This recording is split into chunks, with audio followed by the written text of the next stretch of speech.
Sir मेरे भैया जो हैं घर पे काम करते हैं, उनको डायबिटीज़ है। मतलब हमारे हाउस हेल्प हैं, 10 साल से कर रहे हैं। And let's say he must be making anywhere between 15-25,000 a month. एक एवरेज भारतीय आदमी 15-20 से 30 हज़ार रुपए के बीच में कमाता है। मैं चाहता हूँ ये जो पॉडकास्ट देख रहे हैं, जैसे आपने कहा 10-15 साल में हमारे जो यंग वाले लोग हैं वो तो अपना सेहत का ध्यान रख लेंगे, बट जो ये 20-30 हज़ार पर मंथ कमाने वाले लोग हैं वो धीरे धीरे आए अपना हेल्थ का ध्यान रखें। जैसे आपने कहा वजन ले, बीपी नापे, हार्ट रेट नापे। हार्ट रेट आप हाथ से भी नाप सकते हो, टाइमर लगाओ, 60 सेकेंड्स का काउंट करो। हम लोग बचपन में ऐसे ही करते थे, पल्स रेट ऐसे ही लेते थे, right. I feel on some level in the future ये होना चाहिए, 1 फार्मर 1 फैमिली। बहुत अच्छा आइडिया है। हर किसान एक परिवार को चुने या हर परिवार एक किसान को चुने।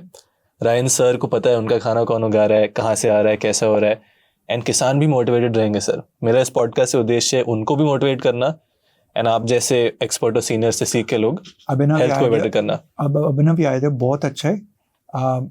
मेरे को हर फार्मर के लिए हर जो अच्छा फूड होता है, जैसा अगर मेरे को ज्वार खाने का है तो मेरे को एक फार्मर चाहिए, मेरे को रागी चाहिए तो मेरे को you please find me 20 such farmers, I will sponsor them from a India movement। क्योंकि स्पॉन्सर करने के लिए भाई कितना देने का यार, मैं तो आमिर खान और विराट कोहली से पैसा लेगा डाइट काउंसलिंग करने का और फार्मर को देगा। हमको कुछ रेवोल्यूशन करने का है ताकि फार्मर को कॉन्फिडेंस मिलेगा। जब मैं इस ऑफिस चलाता है मैं देखता हूँ कि भाई अगर 10 लोग का काउंसलिंग कर सकते हैं, पूरा रेंट का भाड़ा दे सकता है, हाँ, हाउस कीपिंग का सैलरी दे सकते हैं, मेरा स्टाफ का सैलरी दे सकते हैं, उसके बाद जो भी आएगा वो बख्शिश है। Right? Similarly for farmers, 1 family, 1 farmer, I think it is a brilliant concept. Now you please tell me what I need to do with you. So what we can do, जैसे हम सोल्यूशन ओरिएंटेड रखते हैं, जैसे आपने बोला ऐसे 10 किसान हैं, पहले उनका समझेंगे कि क्या प्राइस पॉइंट्स मिल रहे हैं, क्या प्रॉब्लम है। सेकेंड थिंग ये उसको डबल चेक करना कि इनके ग्रोइंग प्रैक्टिसेस क्या हैं, सर्टिफाई करना, टेस्ट करना, एंड देन ये कॉस्टिंग है उसके फार्मर के लिए। कॉस्टिंग क्या चीज़ का सर? समझ लीजिए आप मेरे पास आता है डाइट लेने के लिए तो मेरा कॉस्ट होता है, करेक्ट, पूरा जानकारी देने के लिए। तो फार्मिंग के लिए उनका पूरा डाइट प्लान उसके फार्म के ऊपर देखने का, इसका कुछ कॉस्ट होना चाहिए, correct. Is it dependent on acreage, dependent on तरीका कैसा करने का? It varies sir. Now again किसान में भी 3-4 कैटेगरी किसान है। जो मेजर हमारे देश में 5 करोड़ किसान है, 5 करोड़ किसान है। 5 करोड़ किसान एक प्रकार के हैं which are growing cereals and pulses. Okay. And हमारे देश में सीरियल्स एंड पल्सेस के किसान पैसा नहीं कमाते हैं सर, बहुत कम से कम पैसा कमाते हैं। नेक टू नेक साल का 1-2 लाख रुपए उनका बचता है। These are the farmers who are really not making money. Multiple reasons. आज गवर्नमेंट पल्सेस का हम बात करें, government is still importing pulses. जैसे कि प्राइस बढ़ता है, आपने भी कहा, एक फूड इन्फ्लेशन आ जाता है। सो एक प्रकार से the reason they grow pulses, the reason they grow cereals, because उनको गवर्नमेंट से एक सिक्योरिटी मिलता है कि मैं इतना उगाऊंगा तो मुझे इतना मिल जाएगा।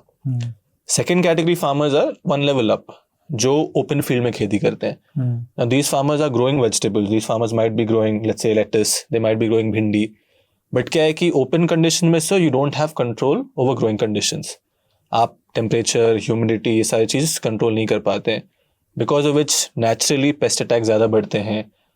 नेचुरली आपका एक्सपोजर ज़्यादा होता है, क्रॉप साइकिल्स आपको कॉम्पैक्ट रखने होते हैं, so you and up using a lot more of pesticides. So these are second category farmers. Third category farmers are the people who, let's say, can invest lot more money, who have capital, they can get into what we call protected cultivation. उनके हाथ में 15-20 लाख रुपए है with government subsidies, जो 40-50 लाख का investment है वो 15-20 लाख रुपए का हो जाता है। Now even here you have more control over the growing conditions. Up to an extent, if you're doing it right, you can reduce the pest attacks. आपका एक barrier बन जाता है, so a lot of pests can't come through. And if done right, the amount of pesticide usage will be less. Abhinav, what's the future of hydroponics? Again, I personally believe hydroponics combined with organic farming is the future. Hydroponics without soil, hydroponics without soil and organic farming मिट्टी में, हमें दोनों करना है। मिट्टी को भी बचाना है, बिना मिट्टी भी करना है। क्योंकि if today we go entirely organic overnight, sir, we cannot meet the needs of the people, which is where growing without soil is. Growing residue free food, what we call clean food, here you can feed population. And the reason people, जो हमारे साधारण के सारे जो हमारे viewers हैं, it's very expensive, so hydroponics. Any technology when it comes is expensive. जितना ज़्यादा उसका adoption हो, But it will become sasta, like solar power now is becoming very sasta. it should become sasta and the government should promote it more. But we are still very early in the revolution. Today, hydroponics in India is primarily being done by corporates and startups. And the major challenge with hydroponics or greenhouse farming or investing money is, sir, Place. place is also okay. That's fine. Let's say you have the place. But the thing is, अगर मैं बेचूंगा तो मुझे इसका additional benefit क्या मिल रहा है? मैं volume पे खेल सकता हूँ. I grow in a greenhouse. Let's say I'm getting 10 kilos, the example, in open field. I can get 20, 30, 40 kilos in a greenhouse. So my increased is the output.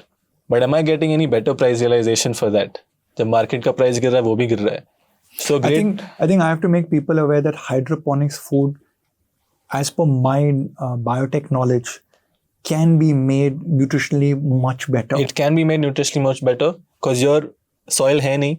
आप plant को प्रिसाइज न्यूट्रिशन दे रहे हो what the plant needs. तो precise nutrition दे सकते हैं और पेस्टिसाइड एकदम कम होते हैं because the controlled environment is there. Exactly. If you are a good grower, pesticide आप यूज बिना पेस्टिसाइड के भी कर सकते हो. Like I know people who are doing it without pesticide, selling directly to people. But again major reason why उसका adoption आज इतना नहीं हुआ, स्केल नहीं आ गया क्योंकि we are not having enough of consumers और government subsidies. Enough of consumers, I wouldn't say traceability, no traceability, and again price. Let's say अगर मैं हाइड्रोपोनिक्स आज उगा रहा हूँ, sir let me give you a case study before we wrap. Hydroponics उगा रहा हूँ, I am not using pesticide, I have invested good amount of money. But अगर मुझे डायरेक्टली कस्टमर तक वो पहुँचाना है, मुझे जो कॉस्ट ऑफ प्रोडक्शन होता है it becomes extremely high. And customer मानो 150 रुपीज़ का मैं बेच रहा हूँ समथिंग, मेरा 120 रुपीज़ तो कॉस्ट ऑफ प्रोडक्शन ही हो जाता है, लॉजिस्टिक्स मिला के, पैकेजिंग मिला के, सब चीज़ मिला के. So that become a sort of challenge, which is why now people who are doing it over large scale, 15, 20, 30, 40 acres, they'll be the one who will be able to get the cost of production lower and sell it at mandi competitive rates. Abhinav, I wish you, your father and your entire team all the best of luck. I genuinely believe India will start buying organic more. India will start buying hydroponic because it's safer and nutritionally better than say something that is sprayed with chemicals. There'll be different levels. And I genuinely believe like how solar power has made a revolution in this country, we will get a revolution in the farming practices in our country. So I think we need to give our government, we need to give our bureaucrats the time.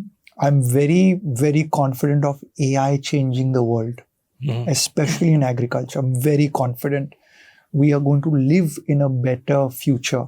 Lesser pollution, lesser chemicals, better output, better education. In fact, even more better equal distribution of wealth. जो 5 crore farmer आपने बोल दिया ना, I feel they will have a better life than their grandparents. And their children, if they choose to continue in farming, will become the new Badshahs of this country.